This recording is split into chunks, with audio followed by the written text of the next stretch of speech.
Terima kasih dan selamat gabung bareng bersama Sinema Nyonya.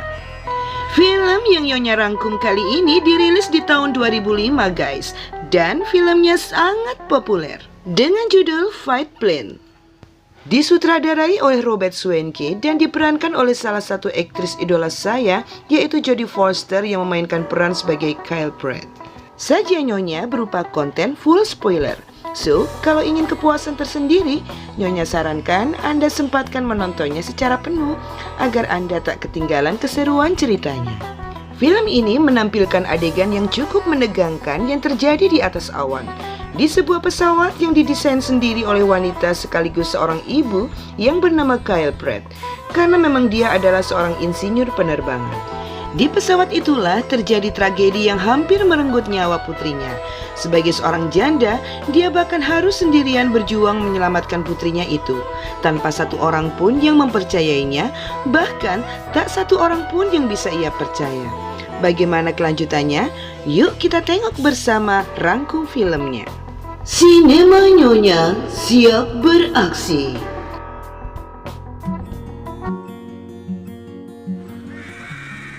Kyle Pratt adalah seorang insinyur penerbangan. Meski ia tak lagi bekerja di perusahaan itu, tapi dia sangat ahli di bidang seluk-beluk pesawat. Tak habis pikir rasanya, kini dia telah kehilangan sosok suami. Padahal di malam sebelumnya mereka masih menghabiskan waktu bersama. Dengan ditemani anak sematawayangnya yang bernama Julia, Kyle akan terbang ke Amerika membawa jenazah sang suami menggunakan pesawat yang dirancang olehnya. Julia nampak sedikit semangat sampai dia ingin membawa sendiri tiket pesawat itu. Ternyata kondisi di dalam pesawat masih sepi penumpang. Scene ini terlihat pramugari yang bernama Stephanie mulai menghitung para penumpang. Sementara situasi dalam ruangan itu lumayan riuh karena kebisingan yang ditimbulkan oleh beberapa keributan penumpang yang masih anak-anak. Kita beralih pada Julia yang memberikan salam cinta dan kerinduan buat sang ayah, manakala Kyle ibunya memintanya untuk tidur. Beberapa saat setelah lepas landas, Kyle mengajak Julia untuk pindah di kursi belakang karena masih ada yang kosong agar bisa berbaring dengan leluasa. Setelahnya sang ibu pun tertidur. Adegan berlanjut. Pada saat Kyle terbangun, dia tak mendapati putrinya. Lalu dengan tenang dia melihat sekeliling. Tak lama kemudian seorang polisi udara yang bernama Carson menyapa dan menawarinya film. Kyle pun bertanya tentang putrinya. Sayang pria itu tak melihatnya. Kyle lalu mencari di kursi yang semula manakala Julia kembali di sana. Tapi ia hanya menemukan bonekanya saja. Masih dengan tenang, Kyle bertanya kepada pramugari yang kebetulan melihat seorang anak di lounge. Ia pun mendatangi tempat itu, tapi ternyata bukan Julia. Semua toilet pun tak luput dari pencariannya. Saking besarnya pesawat itu, Kyle pun mencari ke tempat yang berbeda-beda dengan langkah yang semakin cepat dan semakin panik. Sampai pada akhirnya pencarian Julia pun dibantu melalui pengeras suara oleh pramugari. Sebagai orang yang pernah ikut merancang pesawat ini, Kyle sudah tentu hafal dengan seluk-beluk ruangan pesawat itu. Mengetahui tidak ada perkembangan dalam pencariannya, Kyle pun meminta untuk menghidupkan sabuk pengaman agar bersih dalam proses pencariannya, mengingat ada 9 kloset dalam pesawat itu. Sambil menunggu persetujuan dari kapten, Kyle mencoba meminta anak-anak di kursi itu untuk membantu mencari Julia. Tapi orang tua mereka melarangnya karena mereka berpendapat bahwa tidaklah mungkin anak bisa menghilang dalam pesawat yang dianggap sebagai tabung. Tak cukup sampai di situ, tiba-tiba pramugari mengatakan bahwa putrinya tidak tercatat sebagai penumpang. Dan pada saat Kyle akan mengambil boarding pass di kabin, ternyata ia tidak menemukan, bahkan barang-barang milik Julia pun tidak ada. Kyle akhirnya menduga bahwa putrinya telah diculik karena terlalu tinggi untuk anak seumur 6 tahun untuk mengambil barang di kabin itu. Akhirnya, kejar-kejaran pun tak terelakkan. Pasalnya, Kyle memaksakan diri untuk bicara langsung dengan sang kapten. Akhirnya sebagai polisi udara, Carson pun harus turun tangan. Di adegan ini akhirnya Kyle berhasil menemui kapten pesawat. Sayangnya posisi Kyle kekurangan bukti. Pasalnya ia hanya memiliki boneka milik Julia. Belum lagi diketahui Kyle tengah ketergantungan obat penghilang cemas sejak kematian suaminya.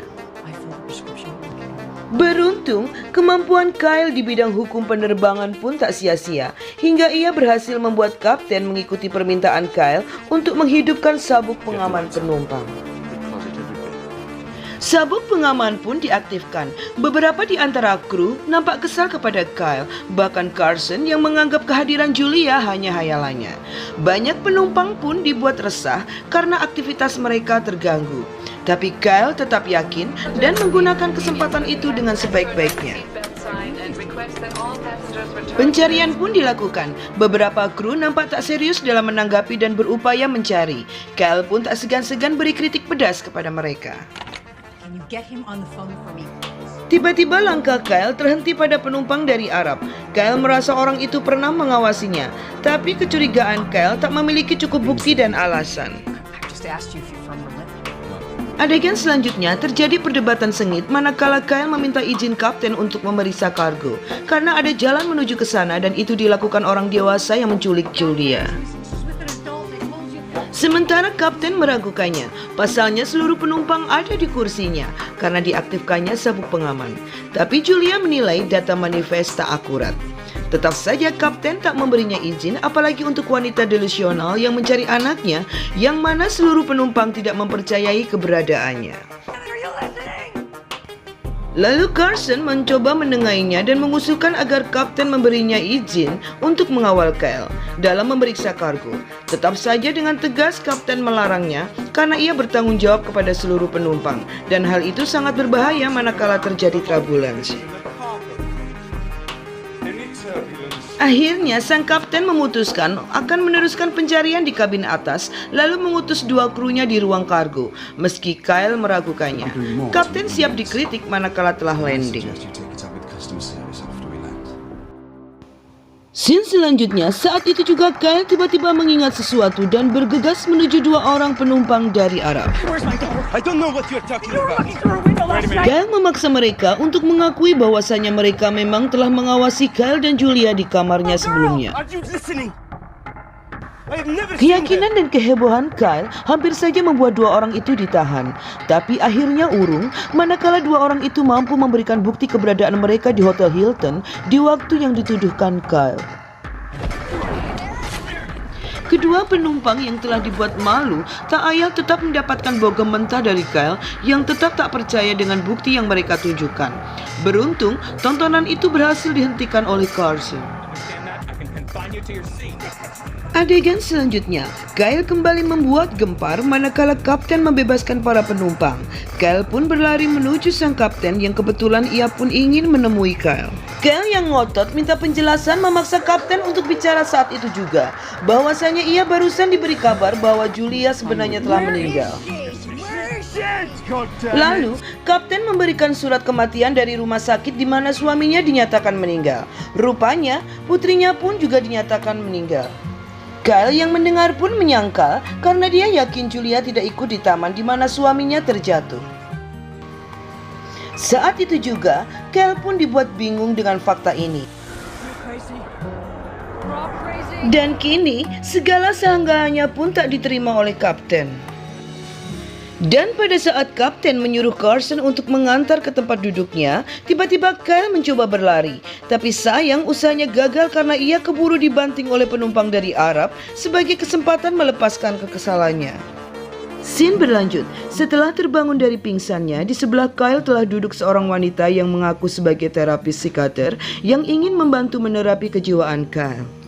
Kyle yang memang sedang terpuruk karena kesedihannya, mulanya enggan untuk membuka diri kepada terapis itu. Sampai pada akhirnya ia sedikit bercerita tentang kehidupannya. Terapis itu sangat mengerti manakala Kyle harus memilih berhalusinasi ketimbang menerima kenyataan hidup yang lebih pahit. Mungkin karena kecapean atau bagaimana, Kyle merubah posisi duduknya ke samping menghadap jendela.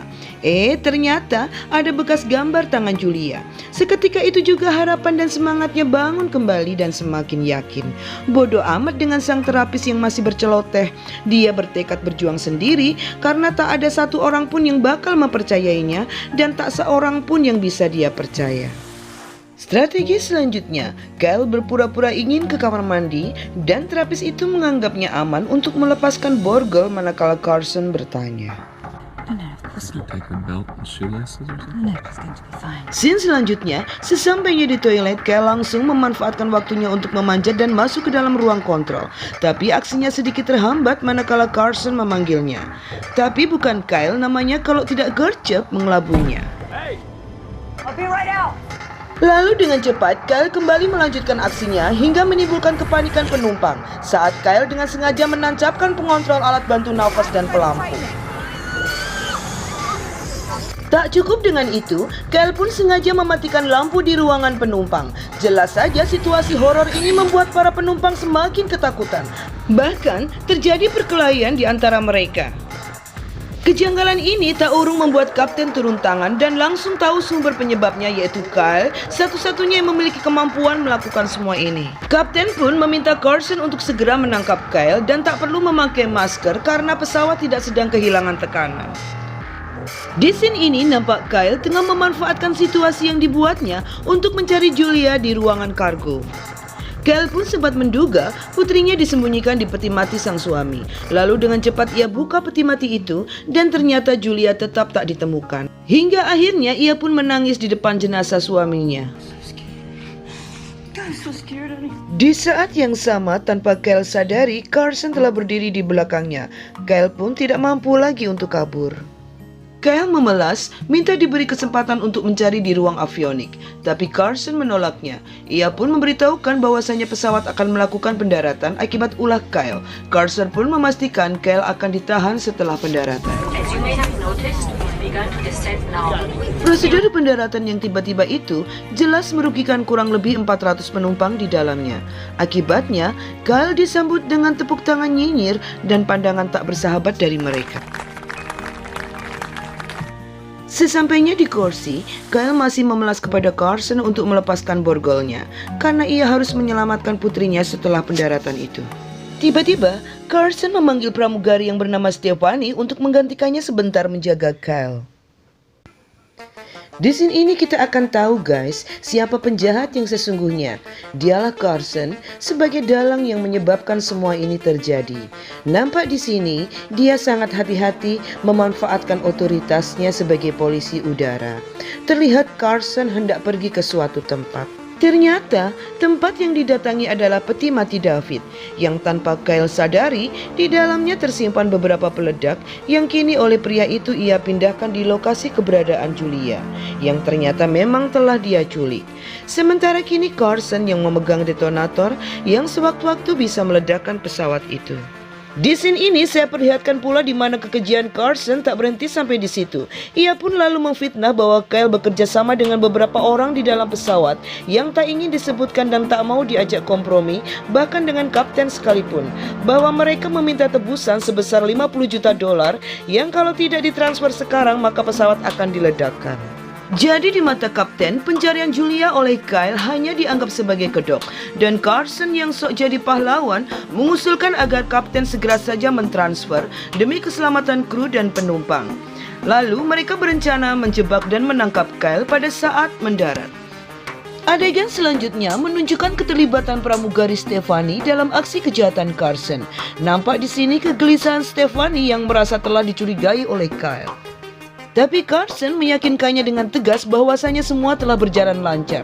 Mereka telah berhasil menuduh penumpang Arab sebagai bagian dari kejahatan Kyle. Sedangkan Julia sebagai bukti kejahatan mereka pun juga bakal menguap. Jadi tak ada alasan bagi Stephanie untuk mundur.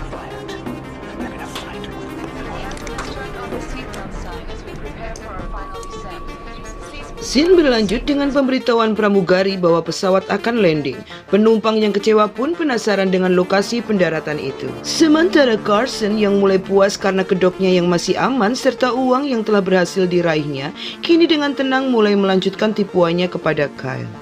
Kyle yang tidak menyadari siasat Carson mulai lega bahwasanya FBI telah dilibatkan untuk membantu menemukan Julia, dan dia merasa memiliki kesempatan lagi untuk menemukan putrinya. Dengan polosnya ia berucap, "Matur nuwun Pak D. Carson."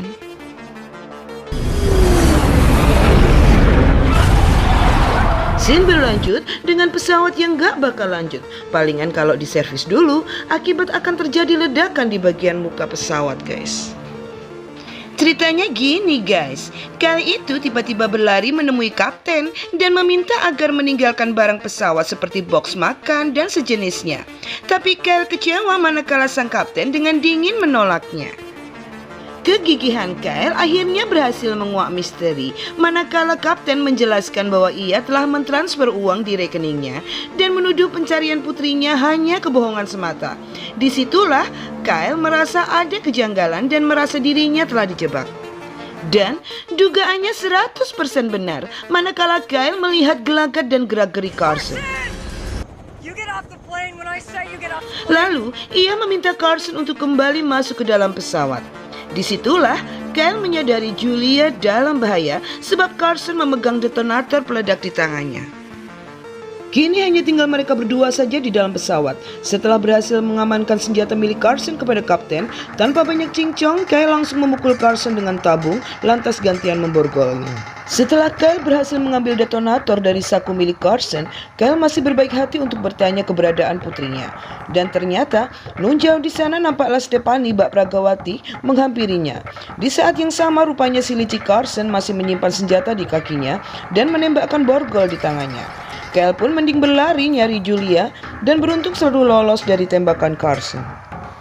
Sembari menunggu Carson yang tengah berkicau, Kyle terus berupaya mengatur strategi lolos dan mencari jalan sampai menuju tujuan. Sampai pada akhirnya kembali Kyle bertemu dengan Stephanie yang tengah bingung dan ketakutan. Daripada lebih jauh dosanya, mending langsung ditegasi dengan pukulan oleh Kyle dan berakhir dengan kaburnya pramugari itu keluar dari pesawat. Sampailah Kyle di adegan ini di ruang avionik, ruang di mana putrinya disembunyikan dan dibuatnya tertidur. Dan di saat yang hampir bersamaan, Carson pun telah berada di ruangan yang sama. Kyle yang cerdik pun telah menyadari ada peledak dalam ruangan itu. Sebagai orang yang ikut mendesain pesawat, Kyle tentunya lebih jago untuk lolos dan mengamankan dirinya dan Julia, bahkan dari ledakan sekalipun. Sembari mencari buruannya, Carson pun kembali berceloteh, di mana disitulah dia akui bahwasannya David, suami Julia, sebenarnya memang dibunuh. Hingga dengan sengaja memanfaatkan keahlian Kyle untuk misi jahat Carson dan kelompokannya. Dan tanpa ia sadari, dirinya telah terkurung bersama dengan peledak yang dipasangnya sendiri. Sementara Kyle yang telah terlebih dahulu mengamankan Julia, tanpa ampun menekan tombol detonator itu, dan terjadilah ledakan yang menghancurkan tubuh Carson. Akhirnya ledakan pesawat itu pun benar-benar terjadi. Dan yang lebih mengejutkan lagi adalah kemunculan Kyle dengan menggendong putrinya di tengah kepulan asap itu.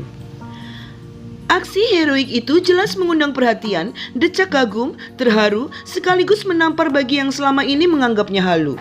Pramugari Stephanie pun, direktur pemakaman dan komplotannya ditangkap. Sampai akhirnya sang kapten pun meminta maaf. Dan keharuan suasana mengiringi perjalanan Kyle dan Julia. Nah guys, kelar sudah filmnya. Kalau kita meyakini suatu kebenaran, jangan takut, jangan ragu, meski kita harus melangkah dan berjuang sendiri. Selama kita memiliki kemauan dan kemampuan, maju terus, pantang mundur ya guys. Oke guys, thanks buat yang sudah nonton videonya. Bila sobat masih pengen nonton video kami, silakan klik koleksi film Sinema Nyonya yang lain di layar Anda. Jangan sungkan request film Anda ya, segeralah tulis di kolom komen. Semoga sajian kami dapat menghibur, menambah semangat, dan menginspirasi sobat dimanapun berada. Mohon kami dimaafkan jika banyak kekurangan dalam penyampaian dan penyajiannya. Dan jangan lupa tetap dan dukung kami dengan klik tombol like, share, komen, dan subscribe agar sajian kami lebih baik dan dapat nyekolain dan minteri nona-nona kami di rumah. Akhirnya, Sinema Nyonya mohon pamit. See you next time. Matur nuwun dan dadah.